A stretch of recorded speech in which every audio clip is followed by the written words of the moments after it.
After the move e4 you can play e5, and after this you can develop your knight defending your pawn, and after that the Italian opening you can play knight to d4, and here you are offering your pawn there. White cannot really take your knight because after this move you can retake with the pawn, and now how is going to develop that knight, right?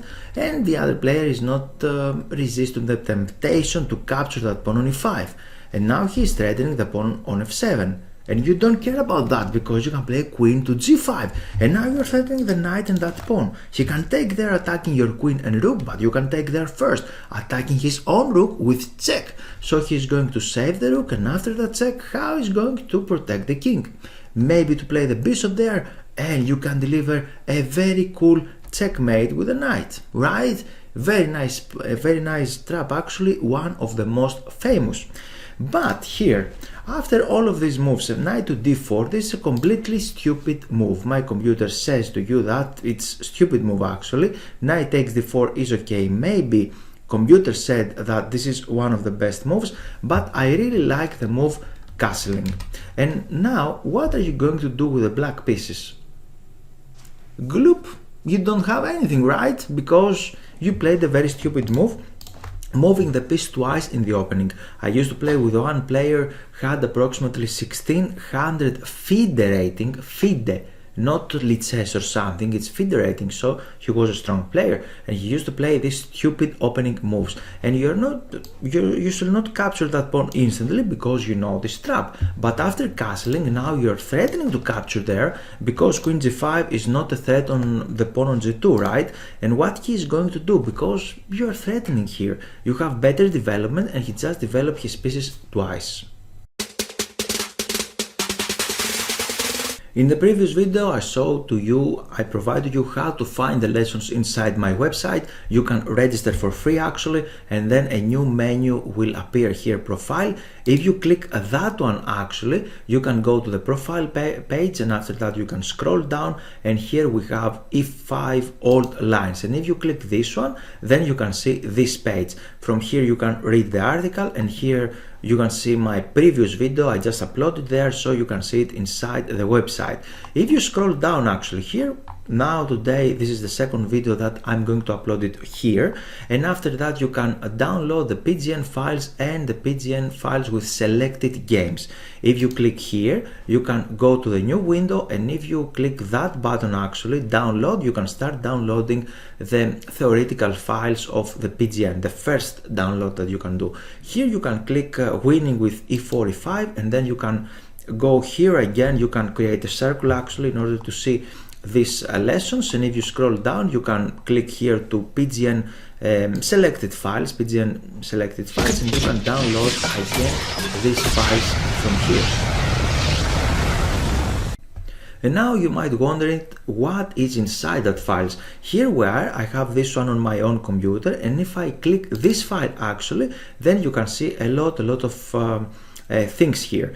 I have some games from best players, maybe we're going to see them later, I don't know. This is the theoretical files actually. I show to you that I have 90 files there. I'm going to upload them step by step on the website. This is what you're going to download with the first option actually, and with the second options we have other games. Now I stop the theoretical files at some points in order to not make them extremely big actually, and we can examine the games separately. We already examined that file, that folder on number 4, and this folder is here. I have the games here selected actually, and you can see we have them separated. And you can click in any of that games in order to start learning from them. And now let's go forward. We're going to see the Danish Gambit, and we're going to see some sublines. After the move d4 we can take there, and previously in the previous video we saw this stupid move f4 actually. It has some venom, you should know what to do with the black pieces. And now let's go forward. White here can play this move c3, and he is going to sacrifice another pawn actually in order to win time for development. This is the main idea behind that opening. And here we have 1, 2, 3, 4, 5 options. First of all, I'm going to examine this d3. because it's transposition to other openings actually, and for that reason I'm analyzing things first of all. Black is not accepting the pawn here and said, what are you going to do with that pawn on c3, because your knight doesn't have very nice square to develop there on c3. This is the idea.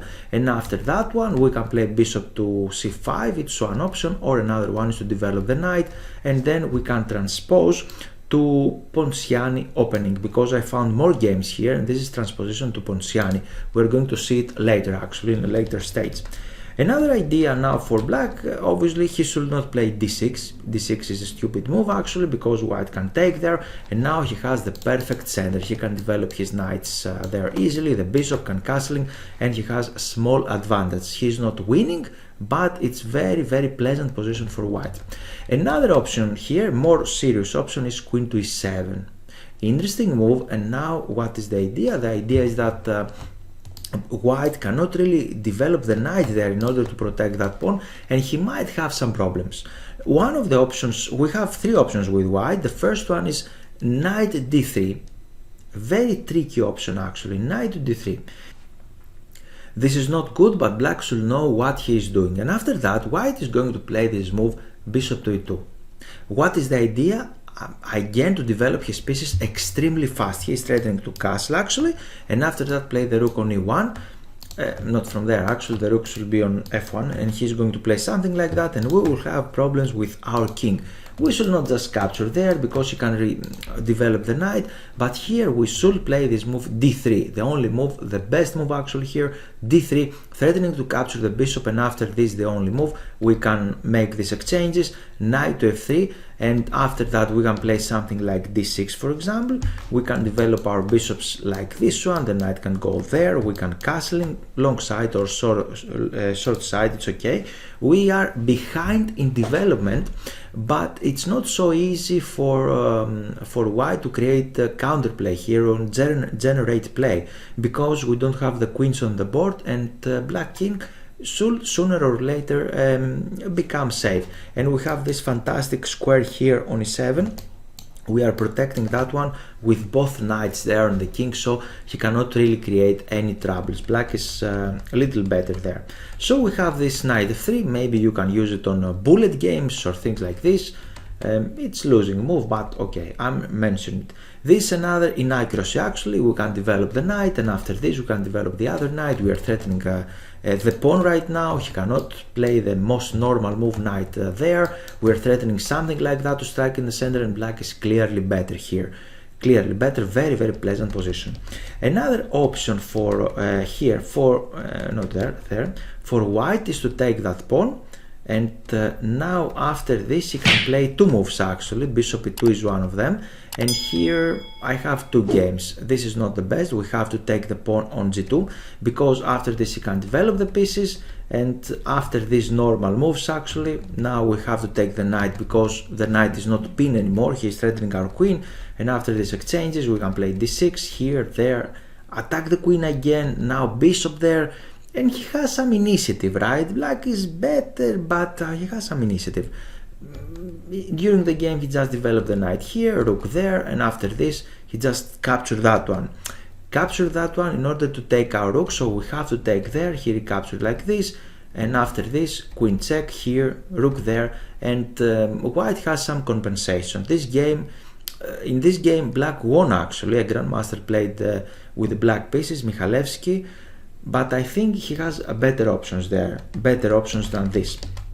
And the better option is to capture here on g2 instantly, and after this we can play the queen there, and we'll continue developing our pieces. He has to play something like this, for example, there, here, queen here, and I stop the game at that point, because we don't have any real troubles here with the black pieces, right?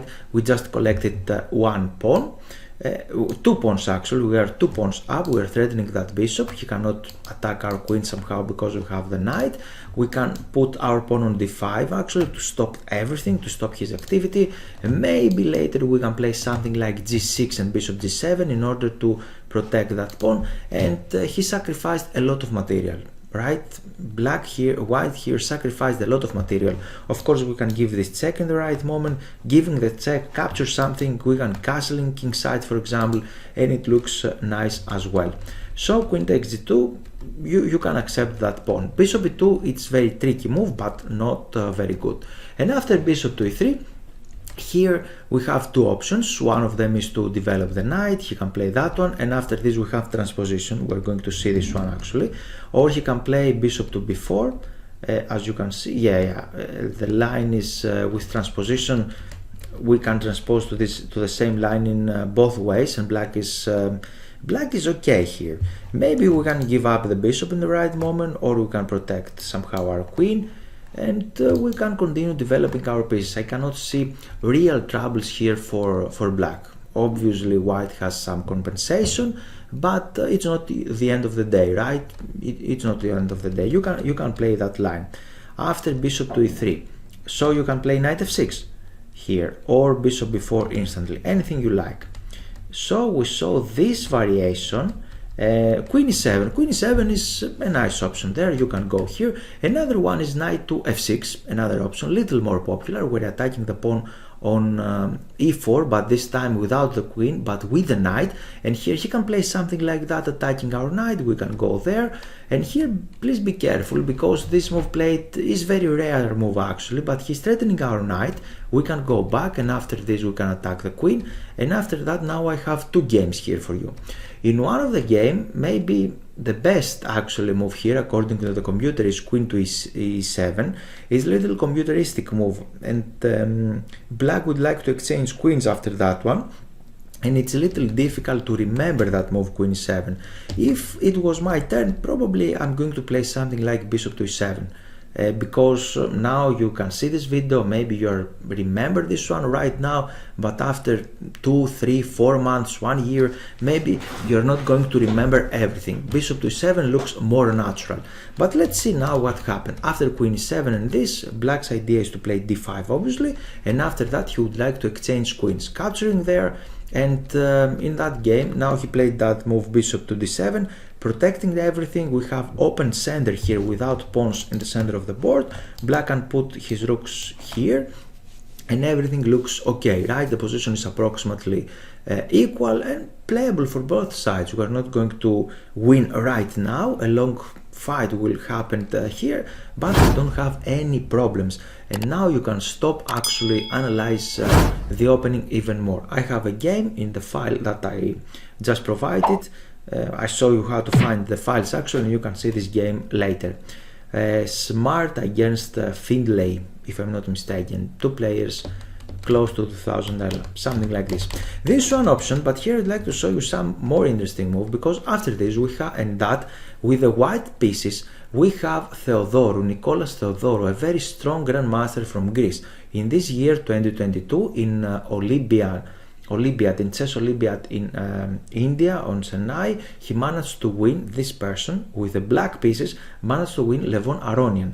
So Theodorou is a very strong player. He can calculate a lot of lines, he knows what he is doing, and he played this one in Lead Chess platform actually on 2021. He played that game, and after d5 we have some exchanges here, and after this black played that one. We have this attacking the queen, and I'm saying the name actually because this could be something serious actually, and it could happen to your games. You see, strong grandmasters are playing this opening from time to time. I guess it was a blitz game, but you should be aware about that. And after this he played there, long castling, he pinned here, and after that Nicolas just managed to destroy the pawn structure on the queen side. It's not the end of the day actually, and now maybe black didn't play the most accurate move. He played that one. It's not a losing mistake or something, but maybe better was to put all of the pieces in the center of the board. Yes, we have double pawns, but here we have the bishop pair, we have a very strong square on d5, we can try to activate our bishop somehow, we have active pieces, and the better player will win. Actually, Nicolas was a better player than his opponent. His opponent was FIDE master or something like this with 2300s, and Nicolas managed to win this game with the white pieces. This was a very important game actually to see, and we have something else. Queen d4, it's not the most playable move, but we have here c takes d5, and after this we have two options. Many players play that one. I think this is more solid way to develop your pieces, because you are giving check, you can castle after this, and of course you're going to play d6 in any case, sooner or later. But some strong players, they would like more of the position, and they would like to play this very aggressive move d6. And after this we have some games here. So white played that one, knight b6, bishop here attacking the knight, and bishop e7. Again, I think it's a very nice way for black to continue the game, because he would like to castle here, and doubling the pawns there, it's not the end of the world, because we will have the two bishop advantage. But during one game here, Narodinsky played this move d5, tried to close the center, maybe, I don't know exactly why he played that move. I don't like it, and maybe it was a bullet or ultra bullet game, I don't know, something like this. He didn't thought about that for a long time, but it's not good actually to we have a break here, and it's not good to do something in order to release the tension. Why to release the tension? Now white's hand is free, right? So he captured there, we have that one. Maybe white afraid about this pin here on g5. I don't really believe it, it's not good actually, this one, but he played that one. Now he cannot really castle on queen side. We have some moves here. White is playing positionally for that square. He played another very nice move, tried to exchange the bishops in order to go there. We have that one, long castling, and after a4 and a5 we have a very aggressive opening here.